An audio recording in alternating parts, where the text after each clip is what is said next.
सुन्नत तरीका नबी करीम सल्लल्लाहु अलैहि वसल्लम ने फरमाया कि आदमी सबसे पहले इस्तिंजाहाने में जाता है या गुस्लखाने में जाने से पहले ये दुआ पढ़ ले, और ये सबको आती है अल्हम्दुलिल्लाह।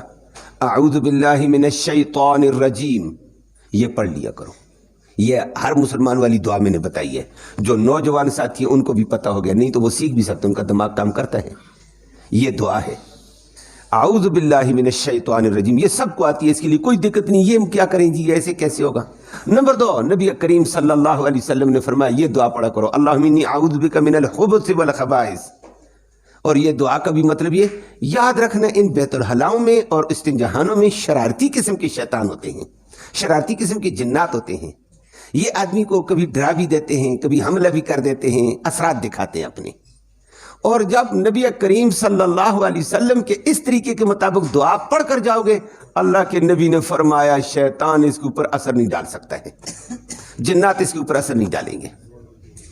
वगरना ये बड़ी शरारती मखलूक होती है, इंसान को तंग करती है वो, और वो आपको भी पता है। जिन्नात की बेशुमार किस्में, हमारे इंसानों की किस्में आप जानते हैं। इस वक्त आप ये भी देख रहे हैं, अल्लाह हम सबको माफ़ फरमाए, समझाने के लिए जिक्र करता हूँ, तहकीर नहीं है। अल्लाह हम सबको एक दूसरे का अदब नसीब फरमाए। ऐसे भी तबका है जो इस वक्त मस्जिद में बैठा हुआ है, ऐसे भी आपको मुसलमान इंसान मिलेंगे जो बेचारे सोए हुए हैं, ऐसे भी मिलेंगे जो नशे में होंगे, ऐसे भी मिलेंगे आपको जो नदी नालों में, गंदे नालों में बेचारे बैठे हुए होंगे। मेरी बात समझ आइए? पाउडर वाले वो गंदी जगह तलाश करेंगे, क्यों? खराब हो गए, तरबियत ना हो सकी। इसी तरह जिन्नात की भी किस्में हैं। इस वक्त जिन्नात हमारा दर्स भी सुन रहे होंगे, हमारे साथ नमाज में भी शरीक थे, उनमें भी अच्छी मखलूक है। और कुछ और भी होंगे, कुछ और शरारती और ये कमजोर किस्म का जो जिन होता है, ये बैतुल हलाओं में घुसा होता है। बैतुल हलाओं में ये पोडरियों की तरह शक्ल बिखरी हुई होती है, वहां बंदा बगैर दुआ के जाता है, ये अपनी शक्ल दिखाता है ना, लोग कहते हैं साया पड़ गया जी, डर गए जी, फला हो गया जी, दिमाग पे असर हो गया जी। तो उस सारे काम के लिए क्या करना है? जाने से पहले क्या पढ़ोगे? आऊज़ु बिल्लाहि मिनश शैतानिर रजीम, ये सबको आता है। आऊज़ु बिल्लाह, मैं अल्लाह की पनाह में, मैं अल्लाह की पनाह चाहता हूं, मिनश शैतानिर रजीम, मरदूद शैतान से।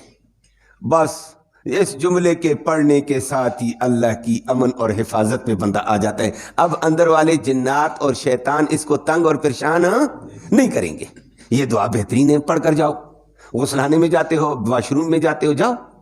और या फिर इसके साथ ही नबी करीम सल्लल्लाहु अलैहि वसल्लम ने फरमा दी, अल्लाहुम्मा इन्नी आऊज़ु बिका मिनल खुबुस वल खबाइस, या अल्लाह मैं तेरी पनाह में आता हूँ खबीस किस्म के जिन्नों से और जिनियों से। जबरदस्त दुआ नबी ने भी ये भी सिखा दी है, जो भी आप पढ़ेंगे अच्छा हो जाएगा। ये दुआ पढ़ी, उसके बाद बायां कदम गुस्लखाने के अंदर, इस्तिंजाहाने के अंदर रख दो। चले गए, और चले जाने के बाद फिर अपनी ज़रूरत पूरी की जाए। गुस्लखाना इस्तिंजाहाना है तो पहले अपना पेशाब की ज़रूरत को पूरा कर दिया जाए। ये तहारत का आला दर्जा होता है कि कभी कभी इंसान के इहलील में, मसामों में थोड़ा बहुत गंदा पानी रह जाता है, और पेशाब करने के साथ वो सारा ज़ाइल हो गया है। और ज़ाइल हो गया, और पेशाब के बाद इस्तिंजा कर दिया, इस्तिंजे के बाद दोबारा हाथ धो लिए हैं। हाथ धोकर अगर वहीं वॉशरूम भी है, वहीं गुस्लखाना भी है, तो फिर हाथ धोने के बाद आदमी एहतिमाम के साथ फिर आगे काम करेगा। लेकिन अल्लाह के पैगम्बर सल्लल्लाहु अलैहि वसल्लम ने बड़ी अहम बात की, अल्लाह हमारे मुआशरे को शर्म और हया नसीब फरमाए।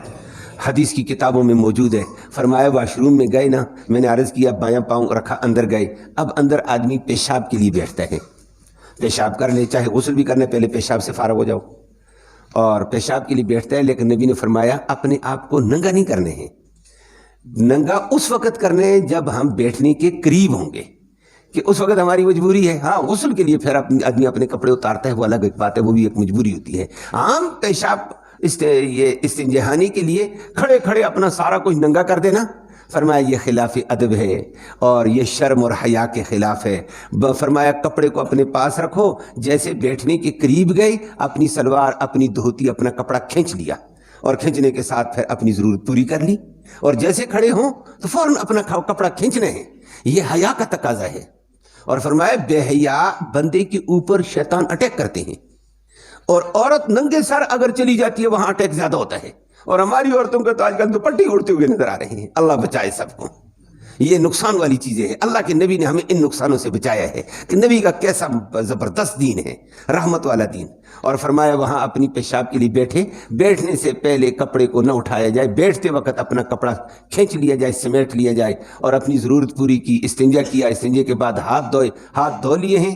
ہاتھ دھونے کے بعد اب اگلا کام پورا، ہاتھ دھونے کے بعد کلی کرو.